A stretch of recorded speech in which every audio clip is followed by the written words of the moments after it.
Muito bem, queridos filhos e filhas da igreja.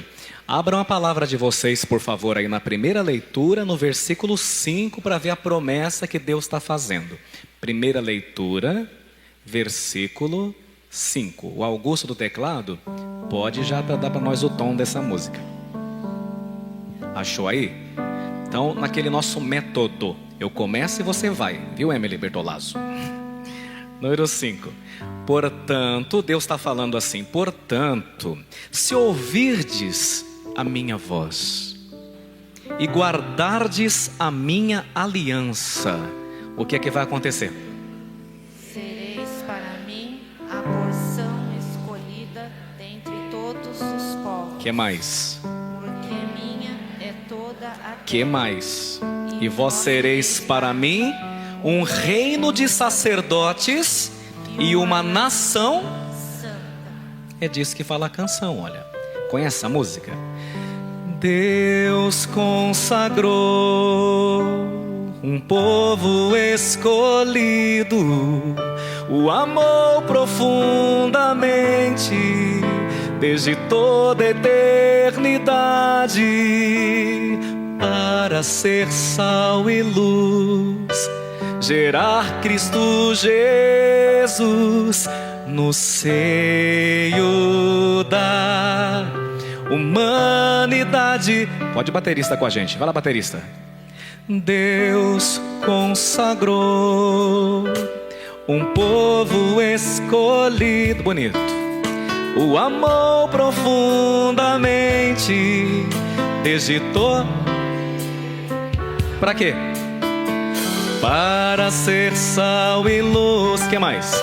Gerar Cristo Jesus no seio da humanidade. E hoje somos este povo tão amado. Deus nos chama a viver o seu amor, nos convida a todo instante sem cessar e pede a nós o que? Sede santos. Ótimo. Depois, quem quiser conhecer essa música melhor, bota na internet, que é linda para abençoar a sua casa. Fica o teclado pra gente. Veja lá. Na primeira leitura, Deus escolhe seu povo através do magnífico Moisés. Pode abaixar um pouco o teclado, Augusto. Então Deus escolhe seu povo através de Moisés. No Evangelho, Deus de novo escolhe, só que agora um novo povo. Quantos que eram mesmo os apóstolos em número? 12. Mas agora ele escolhe seu novo povo não através de Moisés, mas através de quem? Diácono, você vai ter que proclamar o evangelho de novo, eu acho, viu? Ele escolhe seu povo através de seu próprio filho, Jesus. Tá vendo que bonito? Você percebeu a consonância, isto é, a harmonia entre a primeira leitura lá no Antigo Testamento e o evangelho milhares e milhares de anos depois? Está tudo interligado, tudo conectado, né? E para que Deus escolheu esse povo? A resposta está aí, no 5 e no 6, né? Para a gente ser um reino de sacerdotes, para a gente ser uma nação santa, né? E por fazer parte dessa realidade mística, somos convidados então a corresponder ao chamado, a missão que Deus quer confiar a nós. E qual é a missão que Deus quer confiar a nós? De sermos pessoas que se tornem ou sejam capazes de, em nome de Deus, de se compadecer diante do sofrimento alheio e assim promover o reino de Jesus, o reino de Deus. Sabe quando você escutou Jesus falar no evangelho aí que ele enviou Mateus, né? Quem mais que ele enviou? O Tiago, quem mais? O André e até o Judas, né? Ele enviou todo mundo para quê? Para curar os leprosos, sarar os doentes, expulsar os demônios. Olha que bonito. Deus envia os seus eleitos para que esses eleitos, em nome dele, possam se compadecer do seu povo. E aí fica mais claro, gente, o comecinho do evangelho de hoje. Veja aí o seu evangelho, que é o versículo 36. O evangelho no versículo 36. Olha lá, eu vou começar. Naquele tempo, vendo Jesus as multidões, agora vocês comigo, vai lá. Compadeceu-se delas. Por quê? Porque estavam cansadas e abatidas. Como o quê? Como ovelhas que não tem pastor. Fala com o padre, por favor. Compadeceu-se delas. Compadeceu-se delas. Então, gente, compadeceu-se no grego bíblico tem origem numa palavra que significa vísceras ou entranhas. Engraçado, né? Essa palavra compadecer não tem na língua portuguesa, nem em latim.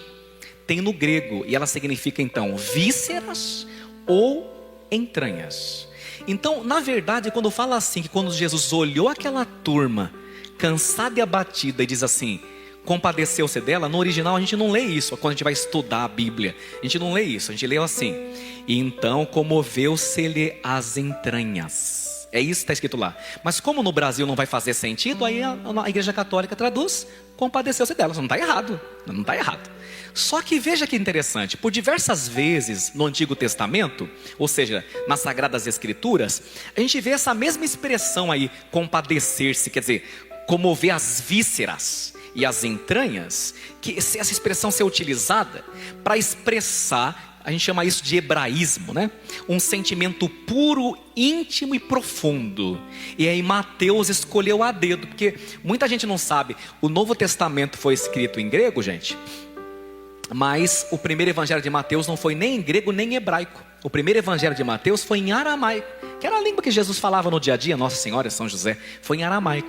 E lá em aramaico fala de entranha, quando está muito emocionado, fala de entranha e de vísceras. E o Mateus, como um bom falante de aramaico, lembra que ele era coletor de impostos? Ele foi chamado domingo passado, que você veio na missa, lembra? Então, o Mateus escolheu essa palavra, porque ele se lembrou do olhar de Jesus para aquela turma. Aliás, cá entre nós, é o mesmo olhar que a gente explicou domingo passado na missa das 10 e das 8 também. O mesmo olhar com o qual Jesus olhou para Mateus, que era desprezado, judiado, deixado de lado.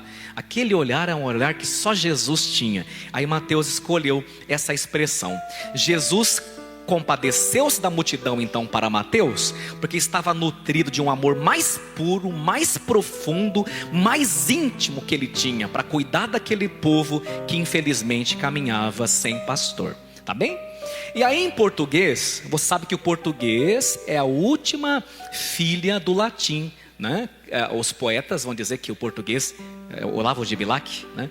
É a última flor do Lácio, inculta e bela, né? A última filha do latim, para quem não sabe, foi o português. E aí, no latim, São Jerônimo, que traduziu a Bíblia, precisava encontrar uma palavra para falar comover as entranhas. Aí ele escolheu compadecer. O que é padecer? O que é padecer? Nossa, trabalhei com aquele cara lá, padeci tanto. Significa que você sofreu, né? Quem já não teve, infelizmente, um patrão que não foi bom pastor? Existe, não existe? Por aí? Cada 10, 9, né? Então, você viu como eu sou otimista? Então, mas padecer é sofrer. Olha, se padecer é sofrer, compadecer é o quê? Sofrer com. Olha que interessante, compadecer é sofrer com. Então, compadecimento é uma virtude que Deus nos dá de compartilhar o sofrimento do outro. Ter compaixão, portanto, é não ter indiferença diante da dor, da miséria, da fome, do frio que as pessoas estão passando. É você estar agasalhado, ver a pessoa tiritando de frio e sentir o quê? O frio dela. Isso, gente, é um sentimento divino, porque nos faz sentir o sofrimento do outro como se ele fosse o nosso próprio sofrimento. Mas tomem cuidado, porque compaixão não é a mesma coisa que pena.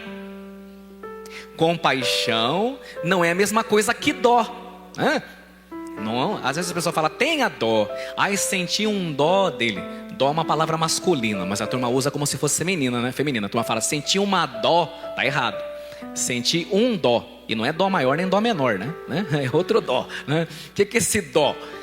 Sentir dó não é o sentimento de Jesus. Jesus não olhou a gente indo como ovelhas para o matadouro e falou assim para o pai lá no céu: ai, que dó deles, tadinho, pai, vamos lá dar um jeito nesse, que estou com peninha deles, que dózinha. Não, não, não. A dó, desculpe falar e ser sincero, ou dó, não serve para nada. Que uma pessoa que sente dó, ela fala: ai, que dó, ele está passando frio, e acelera, entendeu? Ela fecha o vidro do carro e liga o ar-condicionado no quente. O dó não faz você se colocar no lugar do outro.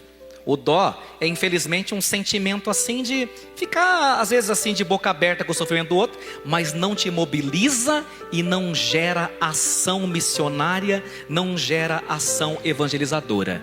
E o dó também cá entre nós, no fundo, é você se sentir mais sortudo e abençoado que o outro. Às vezes você vê a pessoa sofrendo com uma doença terminal, não é compaixão, você fala assim: ai, que dó, que dó. Aí fala: graças a Deus não sou eu. Isso não é o sentimento de Deus. O sentimento de Deus é você sentir a dor daquela pessoa e fazer o possível para abrandá-la, isso é, para atenuá-la. E aí, gente, o mundo até tem dó, mas o mundo não tem o quê? Compaixão. Jesus não se limita a ter pena dos homens, mas faz suas as necessidades deles. Olha para a cruz. Jesus na cruz não teve dó de nós, mas fez das nossas dores e nosso drama as suas próprias dores e o seu próprio drama, quando aceitou ser pregado na Santa Cruz. E é por isso que na Santa Missa o padre vai dizer, quando pega a hóstia, quando pega o vinho que vai virar carne e sangue, olha aí: e abraçando livremente a paixão. Ninguém obrigou Jesus a morrer. Ninguém pode matar Jesus se ele não deixar, porque ele é a própria vida. Olha que bonito. Então Jesus não só se compadece, né, por saber aquilo que nos falta, mas não, Jesus se compadece porque veio sofrer com a gente, carecer com a gente, padecer com a gente, passar fome e frio com a gente. E Jesus não tinha moradia, porque em Mateus 8:20 fala: olha, gente, se vocês quiserem me seguir, vocês me sigam, mas deixa eu dar um alerta. O Filho do Homem, as raposas têm suas tocas, as aves têm seus ninhos, mas o Filho do Homem não tem onde botar a cabeça. Mas se você quiser me seguir, eu vou te fazer mais rico e mais feliz, não de dinheiro, mas de sentido de vida, de felicidade. Porque eu não sei quem foi que inventou que Jesus deixa a turma rica, porque ele não deixou nenhum apóstolo rico nem milionário. Me cita um dos 12 que ficou milionário, aí eu te digo que Jesus faz a turma ficar rica. Não faz, mas faz você ficar feliz, isso sim. Porque a palavra vai dizer em Provérbios: é melhor comer um pão seco com alegria do que comer o pão das lágrimas. Aquele pão que a sua avó falava que é o dia que o diabo amassou, né? Tem muita gente que tem muito pão, mas que o diabo amassou, sai fora, racha fora e passa amanhã. As entranhas de misericórdia que nos escreve hoje o grande evangelista Mateus apontam, portanto, para a realidade da encarnação do Verbo de Jesus, que assumiu uma humanidade em tudo igual à nossa, exceto no pecado.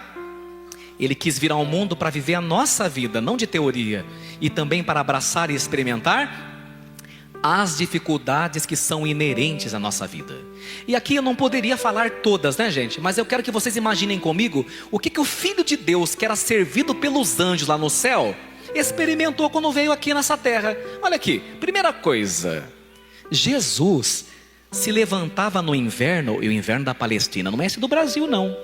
No Brasil deu 18 graus, a gente está tudo encapuzado, que é país de clima tropical, né? Jesus se levantava ao cantar do galo, viu, gente? Ainda extenuado dos trabalhos da jornada anterior, até 30 anos de idade, para botar o pão na mesa na casa da Virgem Maria, porque ele era filho único. Os protestantes que falam que Jesus tinha mais irmãos eram primos. Maria não teve mais filhos. Ela é virgem antes, durante e depois do parto. Aliás, se Maria tivesse tido mais filhos, na cruz Jesus não dava a mãe dele para João, que nem da família era, daria por irmão. Uai, não faz sentido nenhum, né? O meu irmão agora vai cuidar de Nossa Senhora. E para quem não sabe, a Virgem Maria foi morar com João em Éfeso, tá bom? Um pouco de aula de história, que senão essa turma faz um sarapatel, né? Então Jesus levantava cedo no cantar do galo e dormia cedo, exaurido dos trabalhos da jornada anterior. Já pensou? Jesus comia o pão que a Virgem Maria preparava com todo cuidado. Os anjos não iam trazer pão lá na Sagrada Família. Tem gente que pensa que os anjos vêem tudo assim de manhã, 6 da manhã, via um monte de anjo assim, pão, café, leite. Não, tinha que trabalhar. Quanta madeira banhada no suor de São José. A gente canta aquela musiquinha bonita do Padre Lúcio Flório, né? Eu fico vendo aquela morsa ali, ó. Tá vendo? Isso aqui chama morsa, onde São José trabalhava os móveis.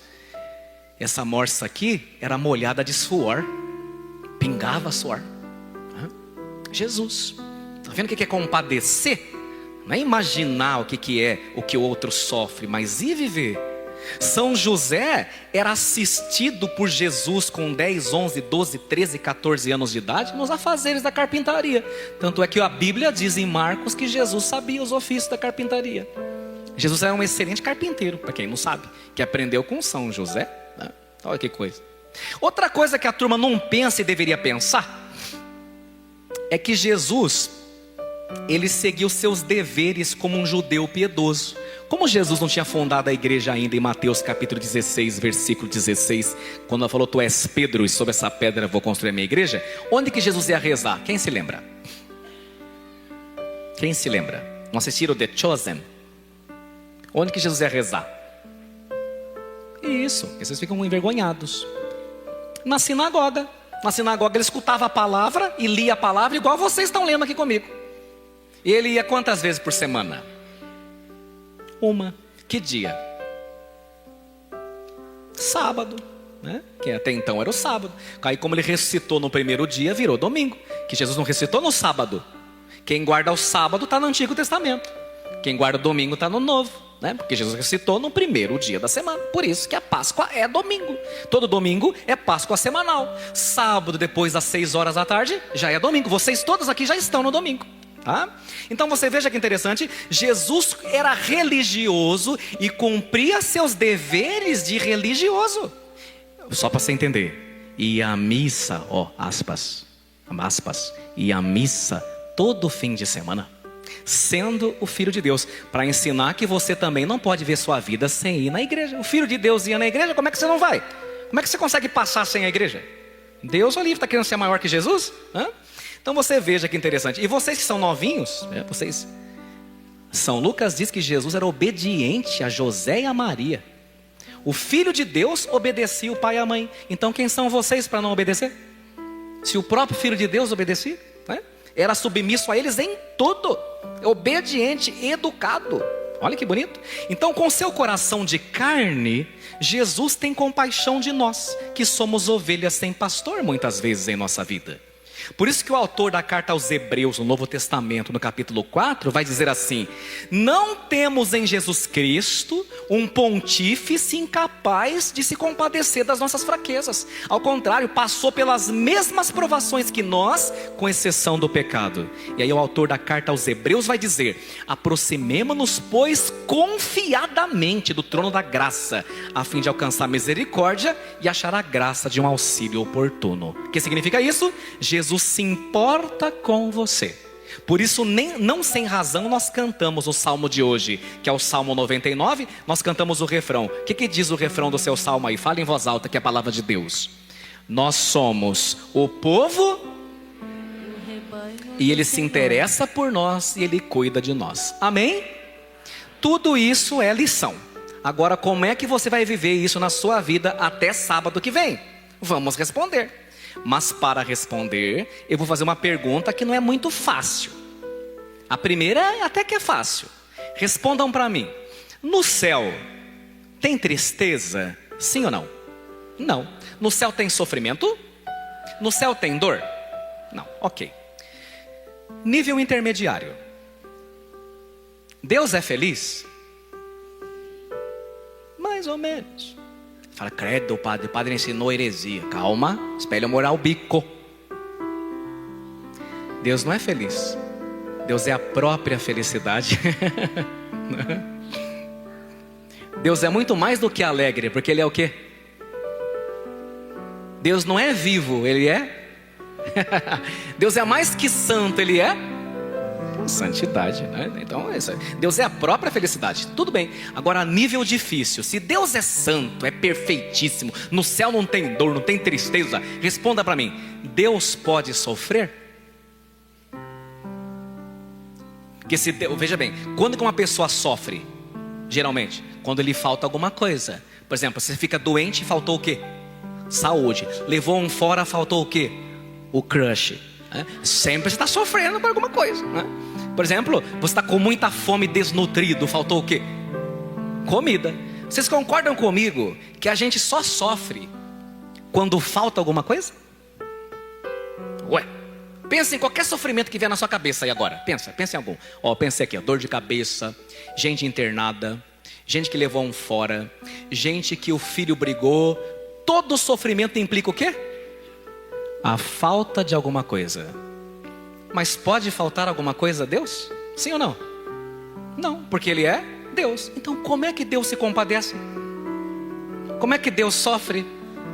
Eu fiz essa pergunta para os seminaristas lá, mas falei que para eles só vou responder segunda-feira. O Pedro já vai receber a resposta aqui. Muito bem, mas não conte para os outros. Então você veja, a resposta mais bonita a essa pergunta é de São Bernardo de Claraval. Quando comentando o livro Cântico dos Cânticos, ele diz, eu peço desculpa para falar como está no original, não importa você não entender, que eu já vou explicar. Impassibilis est Deus, sed non incompassibilis. Traduzindo, Deus, por ser Deus, é impassível, não pode sofrer, mas quis e quer se compadecer, porque é amor. Nossa, isso é lindo demais. Presta atenção no que eu vou dizer agora. Deus nunca poderia sofrer, porque Deus é Deus, mas Ele decidiu sofrer. Olha lá, por amor a você.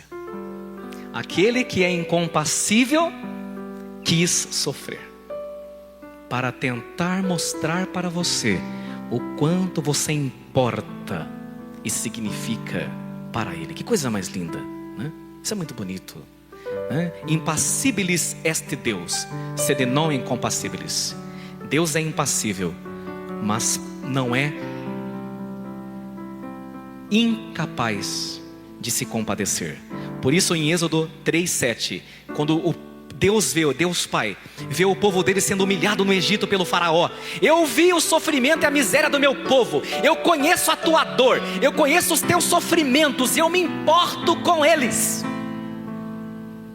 Não é à toa que a Virgem Maria é chamada por Ariano de Suassuna de a compadecida, aquela que sofre por seus filhos. E aí então que entra a gente agora, e eu posso terminar. Como é que Deus se compadece e como é que Deus ama a gente? Resposta: de muitas formas, às vezes até fazendo milagres, e às vezes até enviando um anjo, tá? Mas a forma de Deus nos amar ordinariamente, isto é, como eu diria, qual é uma palavra para isso? Mais comum, é através dos outros. Viu? Deus nos ama de variadas formas, mas a forma mais comum, mais ordinária, comum de Deus nos amar é como? Através dos outros. É quando a sua mãe, você sai de casa, ela fala: filho, eu levo a blusa. É Deus falando e cuidando para você, porque você não pegue gripe, a garganta não fica inflamada. Quando Deus colocou aquele professor que teve aquela paciência com você e abriu os seus olhos, era Deus te amando, te ensinando e cuidando de você. Está entendendo? Quando Deus colocou aquela pessoa especial na tua vida, que todas as vezes que você estava quebrado em 1000 pedaços, ela foi lá para ajudar você a recolher seus cacos e abaixou junto de você. É Deus. A forma mais ordinária de Deus nos amar, minha gente, é através dos outros. Primeiro através dos nossos pais, depois através dos nossos irmãos, depois através dos nossos amigos e depois através do nosso cônjuge, do nosso marido, da nossa esposa. Deus está nos amando e cuidando de nós, porque é a forma preferida de Deus cuidar de nós.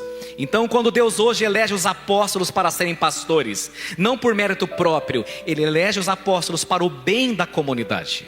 Quando Deus está falando que nós somos raça escolhida, Ele está dizendo que pastores não são somente os apóstolos, o papa, o bispo, o diácono ou o padre, mas nós devemos ser pastores que se compadecem uns dos outros. E nós nos tornamos semelhantes a Deus Quando é que nós somos semelhantes a Deus? Quando nós nos tornamos capazes de nos compadecer, de nos condoer das pessoas. Todos nós somos pastores, na medida em que temos a obrigação de cuidarmos uns dos outros. Por vezes dizemos que não temos capacidade de cuidar do outro, de levar o evangelho e de sermos pastores também nós. São João Crisóstomo, boca de ouro, vai dizer assim: nem a ignorância te servirá de desculpa. Vai falar, eu não sabia, por isso eu não cuidei. Você sabia, porque Deus escreveu no seu coração o desejo de cuidar do teu próximo. E você sabia que quando não cuidou, você estava contrariando uma lei interna, uma lei divina, que o próprio Deus plantou em você no dia que você nasceu. E São João Crisóstomo continua dizendo: todos eles, os discípulos de Cristo, eram homens sem letras, eram iletrados. Então eu não cuido dos outros, não faço nada, não evangelizo porque eu não sei ler, não é desculpa. São Pedro também não sabia ler e virou papa. E São João Crisóstomo continua: ainda que você seja escravo ou prisioneiro, tem gente para você cuidar. E ele diz, veja Onésimo. Lembra de Onésimo? Quem lê a Bíblia? Estava preso na cadeia. E qual não foi sua vocação? E São João Crisóstomo continua: não queiras invocar nem tua doença como pretexto. Porque Timóteo, o bispo, estava submetido a terríveis enfermidades e mesmo assim conduziu a igreja. E São Paulo tinha um espinho na carne que lhe esbofeteava. Era Satanás lhe esbofeteando. Talvez fosse uma enfermidade, talvez fosse uma fraqueza, mas também não impediu. Qual é a tua desculpa para não ser pastor e pastora, para não cuidar daqueles que Deus colocou na sua vida? E São João diz assim, São João Crisóstomo: cada um pode ser útil ao seu próximo, se realmente quiser fazer aquilo que está ao seu alcance. E aqui eu termino com uma coisa que me deixou, quando eu li isso há muitos anos atrás, fiquei triste. Já ouviram falar daquele líder espiritual da Índia, chamado Mahatma Gandhi? Lembram? Pois é. O Mahatma Gandhi um dia conheceu o evangelho. Muita gente não sabe disso. Foi o evangelho de Marcos, né? Está na história. Quando o Mahatma, que não era cristão, leu o evangelho, isso aconteceu? Ele ficou apaixonado. Ele falou, isso aqui é a solução para o mundo. Ele ficou tão emocionado que ele saiu da Índia e veio nos conhecer na Europa, que é o berço dos cristãos. Mas sabe o que aconteceu? Quando o Mahatma conheceu a gente, se matando, fazendo guerra, jogando bomba na cabeça do outro, se odiando, comendo um a outro vivo, Mahatma pegou o evangelho, fechou e disse, é lindo, mas é apenas uma teoria. E perdemos um grande líder por causa do nosso contra-testemunho, porque nós não cuidamos como deveríamos uns dos outros. Não sei se alguns de vocês já fizeram experiência de oração. Alguém já fez experiência de oração? Levanta a mão. Ok. Quando você faz um retiro desse, experiência de oração, você faz um retiro bom mesmo, você sai de lá querendo salvar o mundo. A primeira vez que eu fiz experiência de oração, eu tinha 15 anos de idade. Eu vinha no ônibus orando em língua em voz alta. Uma pessoa que era louco. Eu já estava nem aí. E parecia que eu não andava na rua, parecia que eu voava e não tinha tomado Red Bull. Era a graça de Deus. Verdade. Eu falei, agora nada e ninguém pode comigo, porque eu estava embebido, mergulhado no Espírito. Pena que dura pouco, né? Dura pouco, porque a gente é pecador. E tinha um menino, um jovem, 16 anos, que ele fez a experiência de oração. Pronto, saiu de lá e falou, amanhã eu vou ser padre, vou ser pregador, já estou pronto, preparado. E saiu. E aí pegou a Bíblia, começou a ler. A mãe começou a ficar nervosa, porque o menino só queria saber de ler a Bíblia, mas arrumar a cama não arrumava. Toalha molhada em cima da cama. E li, sabia, evangelho de Marcos, decor. Alguma coisa não fede mais, não cheira bem, né? Aí um dia ele foi lá em missão, porque o padre da paróquia dele enviou a molecada de 2 em 2 nas casas. Foi em missão e todo motivado, e pregava, e chorava, bonito de ver. Só que daí, no meio do caminho, um homem sofreu um acidente e não tinha ninguém na rua, só ele, que o amigo dele teve dor de barriga, deixou ele sozinho. E ele desesperado, e o rapaz tinha batido a cabeça, estava uma poça de sangue, e o rapaz estava meio desacordado, meio acordado. Aí ele falou, bem, ele vai morrer, o que eu vou fazer? Vou falar para ele se converter e aceitar Jesus. Ele falou assim, olha, eu vou ler para você Mateus 16. O homem abriu um olho e falou assim, chama a ambulância. Parece piada, mas não é. Aí ele pegou, olha, qual é o número? O homem com a cabeça falou, ligue lá, ligou. Daí ele falou assim, bem, então eu já estou indo. Falei, fica aqui comigo. Ficou ali. Aí chegou a ambulância. Ele falou assim, antes de você ir, eu posso ler para você Apocalipse 12? Ele falou assim, vai comigo. Falei, para onde? Para o hospital, entra aí. Eu? Mas nem sou da sua família? Entra. Ele entrou, foi aquela mulher, ele lá dentro assim. Mas ele era insistente. Quando passou na Praça Lions, aquela que alaga todo ano, não importa qual seja o prefeito. Aí, quando chegou na Praça Lions, ele falou assim, posso ler para você João 13:12? Eu falei assim, não, fica comigo, segura minha mão, eu estou com medo. Tá bom. Aí chegou no hospital, né? Ficou lá, e até liberar a vaga. Você sabe que também para conseguir uma vaga no hospital tem que rezar para Santa Filomena, para todos os santos, né? Aí, mesmo com convênio, mesmo com convênio, que é um SOS de carteirinha, né? Aqui em Sorocaba. Mas não, aí conseguiu. Aí o rapaz falou assim, com dificuldade, eu não tenho ninguém em Sorocaba. Ele falou assim, fica comigo? Eu falei assim, mas eu vou posar aí? Tá bom. Aí ele ficou ali, né? Não sabia o que fazer, molecão, mas conseguiu autorização, não tinha ninguém. Vai ali mesmo, para ajudar o homem, né? O homem estava, né? Já tinha uma certa idade. Aí ficou ali, sentou naquela cadeirinha dura que tem, né? Falou assim, viu? E Lucas, posso ler? Ele falou assim, pega um copo d'água para mim. E assim foi. Daqui a pouco me traz a sopa, pede para a enfermeira, pede para vir. No dia seguinte o homem estava melhor. Ele voltou para tomar banho, voltou, tal, mudou. E o homem recebeu alta. Quando ele recebeu alta, o nosso evangelizador, persistente, ele falou assim, posso ler para você? Bem, Marcos então, Mateus você não quis, Apocalipse também não. Posso ler capítulo 1 de Marcos? O Senhor sorriu, sentou na beira da cama e falou assim para ele, olha, eu nunca li esse livro que você está me dizendo aí. Mas se nesse livro que você quer ler para mim, tiver escrito para alguém fazer pelo próximo, uma das coisas que você fez para mim, leia, porque daí eu acredito. Você entendeu bem? Não adianta você saber capítulo e versículo. Não adianta, né? Se a sua vida não for um evangelho na prática, você não vai convencer ninguém. Então hoje as ovelhas sem pastores, gente, é a gente da sua própria casa. É o seu filho que você nem escuta o que ele fez na escola. Nem sabe o que o menino está aprendendo. Desculpe falar, paizão, você não abre o caderno do seu filho. Não sabe nem o que ele está aprendendo na escola. O que ele está aprendendo em matemática? Equação de segundo grau? O que ele está aprendendo? Trigonometria, você sabe? Ou você terceiriza? Hoje eu estava abençoando colégios, né? E a turma da direção falou assim, padre, uma das coisas que a gente mais triste, deixa a gente mais triste hoje em dia, é que os pais terceirizam seus filhos. Eu estou pagando para fazer aquilo que é a sua responsabilidade, né? Tem gente para você cuidar em cada esquina. Tem gente para você cuidar que é do seu sangue, que você nunca vai visitar. Vem à missa bonitinho, mas visitar não vai visitar nem a própria tia que está doente lá no Guaíba. Palavra de ciência aqui, hein? Você que tem uma tia no Guaíba, vá visitá-la. É Deus que mandou eu falar, estou falando. Está entendendo bem? E se continuar, eu vou perguntar quem é você. Mandar vir aqui na frente. Tô brincando. Está entendendo bem? Então, muitas e muitas vezes as pessoas veem que você é uma pessoa de igreja, mas não estão convencidas. Sabe por quê? Porque você ainda não é uma pessoa capaz de se compadecer das pessoas que Deus faz cruzar a sua vida, o seu caminho. E é preciso rever esse conceito.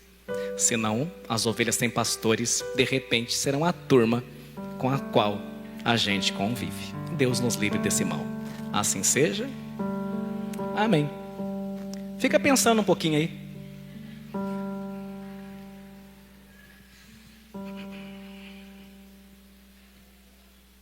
Olha, gente, Quando Deus me manda falar as coisas, eu procuro falar, porque depois Ele briga comigo quando eu vou dormir, viu? Ele pega no meu pé, me acorda 3 da manhã e eu quero dormir. Tá bom? Então Deus está falando assim para nós hoje e para mim também, que sou padre. Deus está mandando, nessa semana, no máximo na outra, vá visitar aquele tio ou aquela tia que está esquecida por você. Tá bem? Vá visitá-lo. Se possível, leva um bolinho para comer junto. Tá bom? Deus que mandou, estou só repassando.